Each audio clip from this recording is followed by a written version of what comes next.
అందరికీ నమస్తే అండి. మన ఉపరాష్ట్రపతి రాజ్యసభ చైర్మన్గా ఉన్న జగదీప్ ధన్కడ్ అనూహ్యంగా తన పదవికి రాజీనామా చేశారు.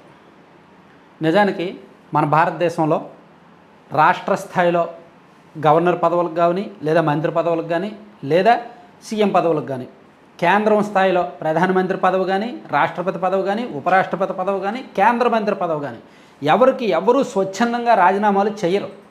70 ఏళ్ళు ఉన్నాయి, 80 ఏళ్ళు ఉన్నాయి, ఆరోగ్యం సహకరించకపోని ఎవరు కూడా రాజీనామా చేయరు. అటువంటిది ఉపరాష్ట్రపతి, దేశంలో అత్యున్నతమైన 2వ స్థానంలో ఉన్న వ్యక్తి రిజైన్ చేశారు అంటే, తనకు తానుగా రాజీనామా చేశారు అంటే తెర వెనక కారణాలు లేకుండా ఉంటాయా, ఆయన మీద ఏమైనా ఒత్తిళ్ళు ఉన్నాయా అనే కొన్ని అనుమానాలు వస్తున్నాయి. పోనీ ఆయన ఆర్ఎస్ఎస్ సిద్ధాంతాలకు తగ్గట్టు 75 ఏళ్ళకు వస్తున్నాయి కాబట్టి రాజీనామా చేశారు, మరొకరికి అవకాశం ఇద్దాం అనడానికి లేదు. ఆయన ఏమి ఫక్తు ఆర్ఎస్ఎస్ వాది కాదు. మొదటి నుంచి ఆయన రాజకీయం స్టార్ట్ అయింది 1980స్లో జనతాదళ్ పార్టీ. ఆ తర్వాత ఆయన కాంగ్రెస్లో చేరారు. కాంగ్రెస్లో దాదాపుగా 10 ఏళ్ళు ఉన్నారు. ఆ తర్వాత బీజేపీలో జాయిన్ అయ్యారు. ఆయన మొదట న్యాయవాదిగా తన ప్రస్థానాన్ని ప్రారంభించి ఆ తర్వాత రాజకీయాల్లోకి వచ్చి ఎంపీగా గెలిచి, ఎమ్మెల్యేగా గెలిచి, మొదట పార్లమెంటరీ వ్యవహారాల మంత్రిగా పనిచేసి 1990స్లో చంద్రశేఖర్ గారి గవర్నమెంట్లో, అట్లా సుదీర్ఘమైన రాజకీయ ప్రస్థానంలో ఆయన కొన్ని వివాదాస్పద వ్యాఖ్యలు చాలానే ఉన్నాయి. కాకపోతే తనకున్న అత్యున్నత స్థానాన్ని ఉన్న పొలంగా ఎందుకు వదులుకోవాల్సి వచ్చింది అనేదే ఇప్పుడు దేశవ్యాప్తంగా కూడా చర్చ జరుగుతోందన్నమాట. సో దీనికి సంబంధించి కొన్ని ఆయన ఈ మధ్య చేసిన వివాదాస్పద వ్యాఖ్యలు ఏమైనా కారణమా, ఆయన ఏమైనా డిఫెన్స్లోకి వెళ్ళిపోయారా అనేది కూడా మనం మాట్లాడాలి. ఎందుకంటే ఆయన ఈ మధ్య న్యాయ వ్యవస్థ మీద కొన్ని వ్యాఖ్యలు చేశారు.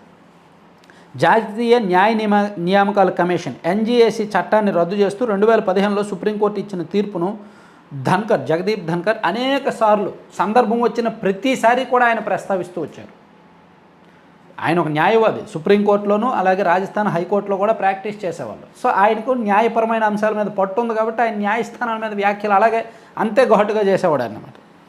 అలాగే ఆర్టికల్ 142 మీద ఈ మధ్య 2 నెలల కిందట ఆయన వ్యాఖ్యలు చేశాడు. సుప్రీంకోర్టుకు పూర్తి న్యాయం అందించే అధికారాన్ని కల్పించే రాజ్యాంగంలోని ఆర్టికల్ 142ను ధన్కడ్ ప్రజాస్వామ్య శక్తులకు వ్యతిరేకంగా న్యాయ వ్యవస్థకు అందుబాటులో ఉన్న అనుక్షేపణి అని ఆయన వ్యవహరించారనమాట. చెప్పారు న్యాయమూర్తులు సూపర్ పార్లమెంటుగా వ్యవహరించకూడదని కూడా ఆయన ఆ రోజు మాట్లాడారు. మేబీ జూన్ 1st వీక్లో, మేబీ 1.5 మంత్ అయింది. అది కూడా బాగా సెన్సేషన్ అయింది. అప్పటి నుంచి ఆయన ఒక రకంగా డిఫెన్స్లోకి వెళ్ళిపోయారేమో అనిపించింది. ఎందుకంటే తమిళనాడుకు సంబంధించి తమిళనాడు రాష్ట్ర ప్రభుత్వం సుప్రీంకోర్టులో ఒక పిటిషన్ వేస్తే గవర్నర్లు 3 నెలల కాల పరిమితిలో ఆ బిల్లు ఆమోదించాలి లేదా తిరస్కరించాలి, వాళ్ళ అభిప్రాయం చెప్పాలి, అంతే తప్ప 3 నెలల కాల పరిమితి దాటితే మేము జోక్యం చేసుకుంటామని సుప్రీంకోర్టు ఇచ్చిన తీర్పును వ్యతిరేకిస్తూ ధన్కడ్ గారు ఆ విధంగా కామెంట్స్ చేశారు. సో ఇది కార్యనిర్వాహక వ్యవస్థలోకి న్యాయ వ్యవస్థ ఎంటర్ అవ్వడమే అనే విధంగా సూపర్ పార్లమెంట్గా వ్యవహరిస్తోంది, అంటే శాసన వ్యవస్థలోకి కూడా న్యాయ వ్యవస్థ ఎంటర్ అవ్వడమే అన్నట్టు ఆయన కామెంట్ చేశారనమాట. దాంతో కొంచెం ఒకంత గందరగోళం ఏర్పడింది. ఆయన ఇప్పుడే కాదు, గతంలో కూడా ఈవెన్ 2023లో ఒక సందర్భంలో 140 మంది విపక్ష ఎంపీలను ఆయన ఒకేసారి సస్పెండ్ చేశారు. అది దేశంలోనే సంచలనం.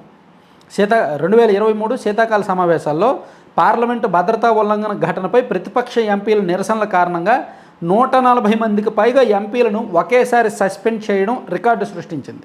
ధన్కడ్ ఈ చర్యను సమర్థించుకుంటూ సభలో క్రమాన్ని కాపాడడం అవసరమని, ప్రతిపక్షాలు దీన్ని అతి కఠినమైన చర్యగా అభివర్ణించి దీని మీద రకరకాల రచ్చ జరిగింది. ఆ తర్వాత మణిపూర్ హింస మీద చర్చ జరగాలి అని చెప్పి రాజస్థాన్లో ప్రతిపక్ష పార్టీ ఎంపీలు నిరసన వ్యక్తం చేసినప్పుడు ప్రధాని వస్తే వస్తారు లేకపోతే లేదు, ఆయన హక్కది అనేటట్టు వ్యాఖ్యానించారనమాట. అట్లా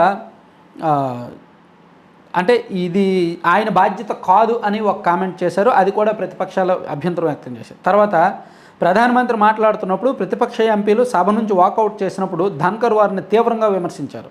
తమ గౌరవాన్ని వదులుకున్నారు, రాజ్యాంగానికి అగౌరవం తెచ్చారు అని కూడా రెండు సందర్భాల్లో వ్యాఖ్యానించారు. అట్లా ఆయన ఈవెన్ రాజ్యసభలో ప్రతిపక్ష నేత మల్లికార్జున్ ఖర్గే గారితో అనేక సార్లు పర్సనల్గా వాగ్వాదం పెట్టుకున్నారు. మల్లికార్జున్ ఖర్గేతో పలుమార్లు వాగ్వాదం. ఖర్గే సమావేశాన్ని నిరాకరించినప్పుడు ప్రజాస్వామ్యం సంభాషణను ఖర్గే తప్పించుకుంటున్నారని కూడా కొన్ని వ్యాఖ్యలు చేశాడు. ఈ క్రమంలోనే ఆయన ఆర్ఎస్ఎస్ విషయంలోనూ బీజేపీ విషయంలోనూ వ్యాఖ్యలు చేశారు. అంటే జగదీప్ ధన్కడ్ తను మాట్లాడుతున్నప్పుడు సున్నితమైన వివాదాస్పదమైన అంశాలనే ఎక్కువగా కెలికేవాడు. ఆ కారణంగా ఆయన కొన్నిసార్లు టార్గెట్ అయ్యారు. సో ఇప్పుడు సుప్రీంకోర్టు మీద గత నెలలో చేసిన ఆయన వ్యాఖ్యలు చేసినప్పటి నుంచి కూడా ఆయన మీద ఒక రకమైన నిఘా ఉంది. అంటే ఆయన ఏం మాట్లాడతారు, సో ఆయనకు న్యాయపరమైన చర్య ఏమైనా తీసుకోవాలా, సో ఇదే కొనసాగితే సెంట్రల్ గవర్నమెంట్ ఏమైనా డిఫెన్స్లో ఉంటుందా అనే కొంత చర్చ ఉందన్నమాట. సో అందుకే మేబీ ఆయన పదవి వదులుకోవాలని ఏమైనా పెద్దలు సూచించారా, లేదా నేను ఇలా మాట్లాడుతున్నప్పుడు నా వాక్ స్వాతంత్రానికి పదవి అడ్డమవుతుంది అని ఆయనే వదులుకున్నారా అనేది కాలం సమాధానం చెప్పాలి. అంతే తప్ప ఆరోగ్యం సహకరించడం లేదు అందుకే రాజీనామా చేస్తున్నాను అంటే మన దేశంలో ఇప్పటివరకు ఎవరు అలా చేయలేదు. ఏముంది, మహా అయితే అనారోగ్యంలో ఆ కుర్చీలో ఉంటూనే చేసుకుంటారు కదా. Thank you.